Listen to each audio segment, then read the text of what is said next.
সুপ্রিয় শিক্ষার্থী, আশা করছি ভালো আছো। গত ক্লাসে আমরা আলোচনা করেছিলাম সুশাসন নিয়ে। আমরা কিন্তু পরিণীত সুশাসন প্রথম পত্রের প্রথম অধ্যায় নিয়ে আলোচনা করছি। তো এই পর্যন্ত আমি পরিণীতিও আলাদাভাবে আলোচনা করেছি, সুশাসনও আলাদাভাবে আলোচনা করেছি। তো আজকে আমরা আলোচনা করব একই অধ্যায়ে, মানে প্রথম অধ্যায়ে পরিণীত সুশাসনের ক্রমবিকাশ নিয়ে। আর সেজন্য বর্মা কলেজ থেকে আছি আমি, রাষ্ট্রবিজ্ঞান বিভাগের প্রভাষক তানজিন সুলতানা। আজকে আমরা আলোচনা করব পরিণীত সুশাসনের ক্রমবিকাশ। এছাড়াও আমরা আলোচনা করব পরিণীত সুশাসনের সাথে জ্ঞানের অন্যান্য শাখার সম্পর্ক, মানে পরিণীত সুশাসনের সাথে রাষ্ট্রবিজ্ঞানের সম্পর্ক কী এবং পরিণীত সুশাসনের সাথে ইতিহাসের সম্পর্ক। আর এই আলোচনার শেষে আমরা জানতে পারবো পরিণীত সুশাসনের ক্রমবিকাশ সম্পর্কে বলতে পারবো। এর সাথে অন্যান্য যে শাখা সম্পর্ক আছে সেটা সম্পর্কে জানবো। এছাড়াও পরিণীত সুশাসনের সাথে রাষ্ট্রবিজ্ঞানের যে সম্পর্ক সেটা সম্পর্কে যেমন ধারণা লাভ করতে পারবো, ঠিক একইভাবে পরিণীত সুশাসনের সাথে ইতিহাসের যে সম্পর্ক সেই সম্পর্কেও কিন্তু আমরা ধারণা লাভ করতে পারবো। চলো তাহলে দেরি না করে শুরু করা যাক। প্রথমে আসো পরিণীত সুশাসনের ক্রমবিকাশ। আমরা সবাই জানি যে মানুষ সামাজিক জীব এবং মানুষ সমাজবদ্ধ হয়ে বসবাস করে এবং স্বাভাবিকভাবে মানুষ কিছু নিয়ম কানুনের মাধ্যমে কিন্তু মানুষের জীবনটা পরিচালিত হয়। আর এই মানুষের এই নাগরিক যে সমাজে যে বসবাস করার সময় নাগরিক যে জীবনকে নিয়ন্ত্রণ করতো, তখন কিন্তু এই নিয়ম কানুনগুলোই কিন্তু নিয়ন্ত্রণ করতো। তো তখন প্রাচীন গ্রিসে যারা বসবাস করতো, সেটা আমি আগেও বলেছি যে তাদের সবাইকে নাগরিক বলা হতো না, শুধুমাত্র যারা রাষ্ট্রীয় কাজে অংশগ্রহণ করতো তাদেরকেই নাগরিক বলা হতো। আর নাগরিকদের অধিকার ও কর্তব্য নিয়ে যে শাখা আলোচনা করতো তাকে বলা হতো পরিণীতি। আর সমসাময়িক সময়ে ভারতবর্ষের নগরকে বলা হতো পূর্বাবরী এবং তার অধিবাসীদেরকে বলা হতো পূর্বাসী। তাদের নাগরিক জীবনকে বলা হতো পৌরজীবন এবং নাগরিক জীবন সম্পর্কিত যে বিদ্যার নাম ছিল সেটার নাম ছিল পৌরনীতি। তো সুদূর অতীতেও কিন্তু শাসকদের লক্ষ্য ছিল জনগণের কল্যাণ সাধন করা। এবং এই ক্ষেত্রে আমরা জানি যে রাষ্ট্রবিজ্ঞানের জনক হচ্ছেন এরিস্টটল। তার যে গুরু ছিল প্লেটো, তাকে অনুসরণ করে সরকারের শ্রেণীবিভাগ করেছিলেন সরকারের লক্ষ্য বা উদ্দেশ্যকে সামনে রেখে। প্রজা বা রাষ্ট্রের কল্যাণে যে সরকার শাসন ব্যবস্থা পরিচালনা করত তাকে তিনি স্বাভাবিক সরকার বলেছেন, এবং প্রজাদের কল্যাণের কথা চিন্তা না করে যে সরকার ব্যক্তিস্বার্থের কথা চিন্তা করত তাকে তিনি বিকৃত সরকার বলেছেন। আর এরিস্টটলের মতে রাষ্ট্রের প্রধানতম ও পবিত্রতম লক্ষ্য নাগরিকদের জন্য উন্নতর ও কল্যাণকর জীবন নিশ্চয়তা বিধান করা, জ্ঞানের ক্ষেত্রকে সম্প্রসারিত করা এবং নৈতিক উৎকর্ষতা সাধন করা।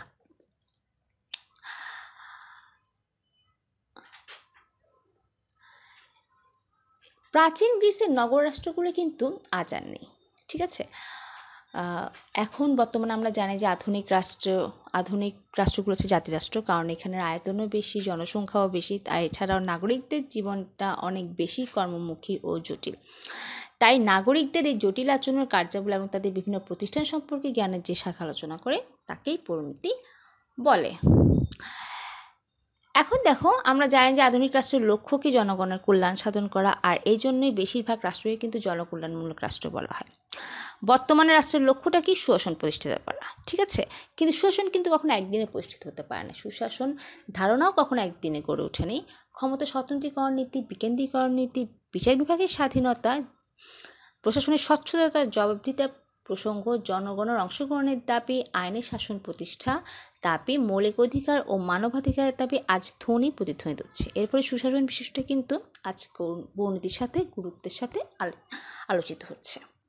তো এটা ছিল পরিণীতি সুশাসনের ক্রমবিকাশ। এখন আমরা আলোচনা করব পরিণীতি সুশাসনের সাথে অন্যান্য শাখার সম্পর্ক, মানে জ্ঞানের অন্যান্য শাখার সম্পর্ক। পরিণীতি সুশাসন হচ্ছে একটা সামাজিক বিজ্ঞান। সমাজবদ্ধ মানুষের আচরণ, দৃষ্টিভঙ্গি, আশা আকাঙ্ক্ষা, কার্যাবলী ইত্যাদি বিষয় নিয়েই কিন্তু পরিণীতি আলোচনা করে। রাষ্ট্রবিজ্ঞান, ইতিহাস, অর্থনীতি ও সমাজবিজ্ঞান এইগুলো ছাড়াও আরও কিছু আছে যা অপর যে সামাজিক বিজ্ঞানগুলো কিন্তু মানুষের সামাজিক ও রাষ্ট্রীয় জীবনে আলোচনা করে। তাই সব সামাজিক বিজ্ঞানই কিন্তু পরস্পর সম্পর্কযুক্ত। শুধু এটা না, দর্শন, মনোবিজ্ঞান, নীতিশাস্ত্র ইত্যাদি নৈতিক বিজ্ঞানের সাথেও কিন্তু পরিণতি একটা ঘনিষ্ঠ সম্পর্ক রয়েছে। আর জ্ঞানের এই শাখাগুলো পারস্পরিক সম্পর্ক নিয়ে আলোচনা করাও কিন্তু দরকার। তো আজকে আমরা শুধু দুটার সাথে সম্পর্ক নিয়ে আলোচনা করব। প্রথমটা হচ্ছে পরিণতি সুশাসনের সাথে রাষ্ট্রবিজ্ঞানের সম্পর্ক। সমাজবিজ্ঞানের মধ্যে পরিণত সুশাসনের সাথে রাষ্ট্রবিজ্ঞানের মধ্যকার সম্পর্ক হচ্ছে সবচেয়ে বেশি ঘনিষ্ঠ, কারণ সমাজবিজ্ঞান এই দুটা গুরুত্বপূর্ণ শাখা কিন্তু দুটা সহোদর ভাইয়ের মতো। এবার দেখো সাদৃশ্যগুলো কী কী। প্রথম যে সাদৃশ্য সেটা হচ্ছে অর্থগত অভিন্নতা বা উৎপত্তিগত সাদৃশ্য। অর্থাৎ পরিণত রাষ্ট্রবিজ্ঞান কিন্তু প্রায় উৎপত্তিগত দিক থেকে কিন্তু প্রায় একই। এটা ল্যাটিন শব্দ সিভিস এবং সিভিটাস থেকেই কিন্তু ইংরেজি সিভিস অর্থাৎ পরিণতি শব্দ উৎপত্তি। সিভিস শব্দের অর্থ নাগরিক এবং সিভিটাস শব্দের অর্থ নগর রাষ্ট্র। তাহলে পলিটিক্স শব্দ এছাড়াও এটা পলিটিক্স যে মানে রাষ্ট্রবিজ্ঞানের ইংরেজি প্রতিশব্দ হচ্ছে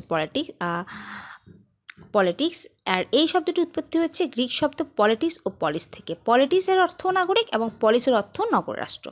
তাহলে এদিক থেকে যদি আমরা বলি তাহলে দেখা যায় কি অর্থগত দিক থেকে কিন্তু জ্ঞানের উভয় শাখায় কিন্তু পরস্পর সম্পর্কযুক্ত এবং প্রায় অভিন্ন। এবার আসো নিবিড় সম্পর্ক। পরিণতি সুশাসন হচ্ছে নাগরিকতা বিষয়ক বিজ্ঞান, আমরা এটা প্রথমে বলেছি। আর রাষ্ট্রবিজ্ঞান হচ্ছে রাষ্ট্রকেন্দ্রিক বিজ্ঞান, অর্থাৎ নাগরিকতা সকল কিছু নিয়ে পরিণতি আলোচনা করে, আবার রাষ্ট্র সকল কিছু নিয়েও কিন্তু রাষ্ট্রবিজ্ঞান আলোচনা করে। তাহলে স্বাভাবিকভাবে উভয়ের সম্পর্ক দেহ প্রাণের সমতুল্য, অর্থাৎ উভয়ের মধ্যে একটা নিবিড় একটা সম্পর্ক রয়েছে। এরপরে আসো আলোচ্য বিষয়ে মিল, অর্থাৎ উভয়ের আলোচনার বিষয়টাও কিন্তু সেম। নাগরিকতার বিষয় বিজ্ঞান হলেও কিন্তু পরিণতির আলোচনা করে সংবিধান নিয়ে, রাষ্ট্র নিয়ে, বিভিন্ন রাজনৈতিক প্রতিষ্ঠান নিয়ে, সরকার নিয়ে, প্রশাসন নিয়ে। সাথে সাথে রাষ্ট্রবিজ্ঞান ও রাষ্ট্রকেন্দ্রিক বিজ্ঞান হলেও কিন্তু নাগরিকতার সাথে যে সম্পর্কিত যে বিষয়গুলো আছে সবগুলো নিয়েও কিন্তু রাষ্ট্রবিজ্ঞান আলোচনা করে। একদম শেষ যে মিলটা সেটা হচ্ছে উদ্দেশ্যগত মিল, অর্থাৎ দুজনের উদ্দেশ্যই হচ্ছে কিন্তু এই দুই শাখার উদ্দেশ্য হচ্ছে কিন্তু জনগণের কল্যাণ করা, এবং এই শাখার লক্ষ্য হচ্ছে কীভাবে জনগণের সুনাগরিক তৈরি করা, কেননা সুনাগরিক হচ্ছে একটা জাতির অমূল্য সম্পদ। এই ছিল পরিণতি সুশাসনের সাথে রাষ্ট্রবিজ্ঞানের সাদৃশ্য। এবার দেখো বৈসাদৃশ্য বা পার্থক্য। এদের মধ্যে যতই সম্পর্ক ঘনিষ্ঠ না কেন কিছু না কিছু পার্থক্য অবশ্যই রয়েছে। প্রথম যে পার্থক্যটা হচ্ছে পরিধিগত, অর্থাৎ রাষ্ট্রবিজ্ঞানের পরিণতি সুশাসনের অপেক্ষা রাষ্ট্রবিজ্ঞানের পরিধি কিন্তু অনেক ব্যাপক, কারণ পরিণতি সুশাসন শুধুমাত্র নাগরিকতার সাথে বিষয় নিয়ে আলোচনা করে, কিন্তু রাষ্ট্রবিজ্ঞান রাষ্ট্রের সাথে আলোচনা করে।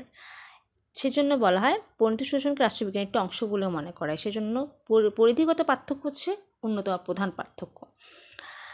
বিষয় নির্ধারণ ও গুরুত্বের ক্ষেত্রে পার্থক্য।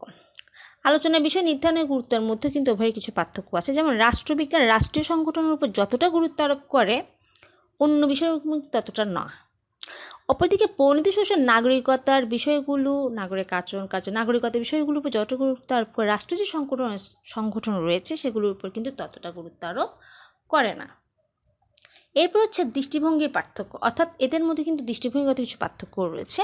যেমন হচ্ছে পরিণতি সুশাসন নাগরিকতার বিষয় বিজ্ঞান হওয়ায় সামাজিক যে সমস্যাগুলো আছে, রাজনৈতিক যে সমস্যাগুলোকে আছে সেগুলোকে তারা নাগরিক দৃষ্টিকোণ থেকে বিচার করে, কিন্তু রাষ্ট্রবিজ্ঞান রাষ্ট্রকেন্দ্রিক হওয়ায় ওই সমস্যাগুলোকে কিন্তু রাষ্ট্রের দিক থেকে বিবেচনা করে। একদম শেষোক্ত যে পার্থক্য সেটা হচ্ছে উৎপত্তিগত পার্থক্য। পরিণতি ইংরেজি প্রতিশব্দ কোথা থেকে? সিভিক্স থেকে। এটা কোন শব্দ? এটা মানে উৎপত্তি ঘটেছে কোথেকে? ল্যাটিন শব্দ সিভিক্স এবং সিভিটাস থেকে। কিন্তু রাষ্ট্রবিজ্ঞানের ইংরেজি প্রতিশব্দ হচ্ছে পলিটিক্যাল সায়েন্স অথবা পলিটিক্স, এবং এই শব্দটি উদ্ভব ঘটেছে পলিটিক্স ও পলিস থেকে। তাহলে উৎপত্তিগত দিক থেকে কিন্তু একটা পার্থক্য রয়েছে, যদিও অর্থগত দিক থেকে এদের সম্পর্ক রয়েছে, কিন্তু তারপরে কিন্তু উৎপত্তিগত দিক থেকে একটি পার্থক্য রয়েছে। তো এই ছিল পরিণতি ও সুশাসনের সাথে রাষ্ট্রবিজ্ঞানের সম্পর্ক। এবার আসো পরিণতি সুশাসনের সাথে ইতিহাসের সম্পর্ক। পরিণতি সুশাসন এবং ইতিহাস কিন্তু উভয়ই সমাজবিজ্ঞানের খুব গুরুত্বপূর্ণ একটা শাখা এবং উভয় সম্পর্ক কিন্তু অত্যন্ত ঘনিষ্ঠ। এদের যে সাদৃশ্যগুলো রয়েছে, প্রথম যে সাদৃশ্য সেটা হচ্ছে ঘনিষ্ঠতা। অর্থাৎ ইতিহাস কি দেখো, ইতিহাস হচ্ছে মানব জাতির অতীতের স্মারকলিপি, সামগ্রিক জীবন দর্পণ, অর্থাৎ অতীতের ঘটনাবলী দলিল স্বরূপ। অন্যদিকে পরিণীত সুশাসনের যে অংশ সমাজ রাষ্ট্র সরকারের সাথে সম্পর্কিত সেসব ক্ষেত্রে ইতিহাসের সাথে তার সম্পর্ক অত্যন্ত ঘনিষ্ঠ। সুতরাং ইতিহাস এবং পরিণীতি উভয়ে কিন্তু ঘনিষ্ঠ একটা সম্পর্ক বিদ্যমান উভয়ের মধ্যে, একে অপরকে পূর্ণতা দান করে। এই শাস্ত্র অবশ্যই একে অপরকে পূর্ণতা দান করে, কারণ ইতিহাসের যে তথ্য সেগুলোর দ্বারাই কিন্তু পরিণীতি কিন্তু সমৃদ্ধ হচ্ছে। পরিণীতির যে কোনো কিছুর জন্য কিন্তু আগে কিন্তু অতীত আসবে, তারপরেই বর্তমান, ঠিক আছে? তাহলে ওই ইতিহাস থেকেই কিন্তু পরিণীতির জ্ঞান ভাণ্ডার বৃদ্ধি হয়েছে, তাকে ইতিহাস থেকে তথ্য নিতে হয়েছে। সেজন্যই জেলিনেক বলেছেন, কেবল রাজনৈতিক প্রতিষ্ঠানের নয়, সামাজিক প্রতিষ্ঠানের সংগঠন ও কার্যকলাপ বোঝার জন্য কিন্তু ইতিহাস পাঠ করা প্রয়োজন। পারস্পরিক সহযোগিতা। পরিণীতি সুশাসন কী কী বিষয় নিয়ে আলোচনা করে আমরা জানি? পরিবার, সমাজ, রাষ্ট্র, তারপরে অতীতে রাজনৈতিক সামাজিক প্রতিষ্ঠানগুলি কীরকম ছিল, কীভাবে চেঞ্জ হচ্ছে, সব কিছু নিয়েই আলোচনা করে। ইতিহাস পাঠ করলে এগুলো ইতিহাস পাঠ করলে জানা যায়। অপরদিকে ইতিহাসের একটা অংশ হচ্ছে মানুষের সমাজ ও নাগরিক জীবনের ইতিহাস, অর্থাৎ অতীতে নাগরিক জীবন কেমন ছিল, বর্তমানে ইতিহাসে পরিণত হচ্ছে। অতীতের নাগরিক জীবন কিন্তু বর্তমানে ইতিহাসে, কালকের দিন কিন্তু আজকে, গতকাল কিন্তু আজকে আসলেই কিন্তু গতকালটা কিন্তু অতীত হয়ে যাচ্ছে, ঠিক আছে? বর্তমান নাগরিক জীবনে হয়তো অনাগত ভবিষ্যতের বংশধরদের নিকট ইতিহাসে পরিণত হবে। যেমন দেখো, ইংল্যান্ডের গৌরবময় বিপ্লব, আমেরিকার স্বাধীনতার জন্য ফরাসি বিপ্লব, ঠিক আছে? এগুলো কখন হয়েছে, কীভাবে হয়েছে, কোন উদ্দেশ্যে বা কোন পরিবেশে সংঘটিত হয়েছে, তা আমরা কীভাবে জানবো, তা কিন্তু আমরা ইতিহাসের মাধ্যমে জানবো, ঠিক আছে? সেজন্য লর্ড অ্যাক্টন বলেছেন, ইতিহাসে যে স্রোতধারার বালুকা রাশির মধ্যে স্বর্ণরেখার মতো রাজনীতিবিজ্ঞান সঞ্চিত হয়ে উঠেছে। পারস্পরিক নির্ভরতা।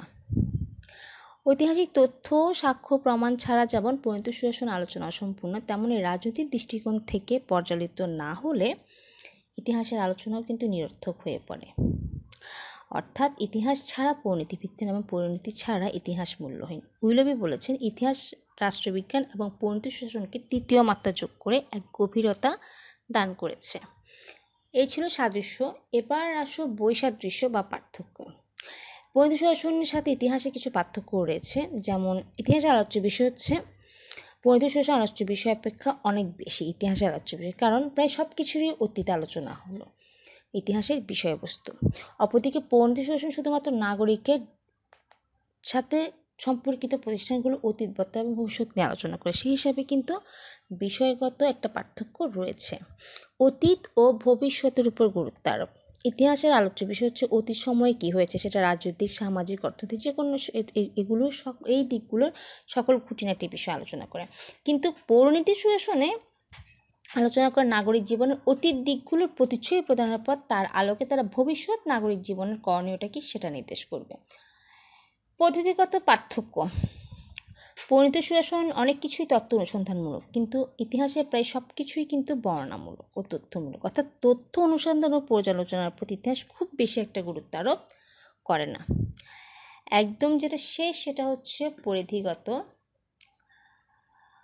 পরিধিগত পার্থক্য হচ্ছে ইতিহাস রাজনৈতিক ঘটনা বর্ণনা প্রদানের পাশাপাশি ওই সময় শিল্প, সাহিত্য, সঙ্গীত, স্থাপত্য সব কিছু নিয়ে আলোচনা করে, কিন্তু পরিণীতি সুশাসন সাধারণত এসব বিষয় নিয়ে আলোচনা করে না। তো এই যে পরিধি পদ্ধতির বিষয়বস্তুর পার্থক্য থাকা সত্ত্বেও কিন্তু অধ্যাপক গেটেলের সাথে একমত হয়ে বলা যায় যে ইতিহাস ও পরিণীতি পরস্পরের পরিপূরক ও সহায়ক। একটিকে ছাড়া অপরটি আলোচনায় ভিত্তি ও মূল্যহীন, উভয় সম্পর্ক অত্যন্ত ঘনিষ্ঠ ও নিবিড়। তো এই ছিল